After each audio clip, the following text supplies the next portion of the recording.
This is one thing that I wanted to highlight that Brett and I have talked about that I think is really important to understand is that there's a huge difference in the way that gas and oil searches and mitigates their title, their actual land or, the subsurface issues than renewable energy does.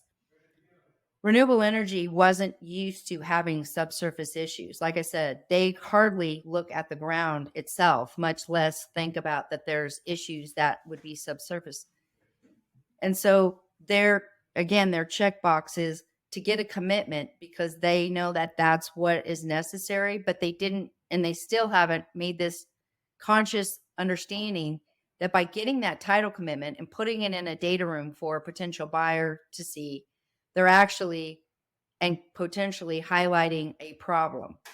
Now, gas and oil people, this is the thing that Britt and I have had conversations about, which I think that the renewable energy should adapt a little bit of this logic to, is that they hire a qualified landman, especially when they know that this is going to have subsurface issues, and they go out and do that search and they mitigate those things that they find along the way that they're internally as a company, as a developer, with the coordination of this vendor, of a qualified landman, going through the diligence and vetting that issue before they throw that landmine to the title company. Like, and then I cannot emphasize this point more.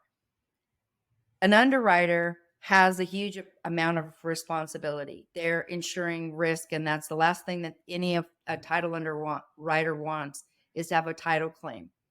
So if a searcher brings them a scrap of risk, and I mean a scrap, that is just magnified by that underwriter, and that underwriter hangs on to that scrap forever until even after that policy is purchased.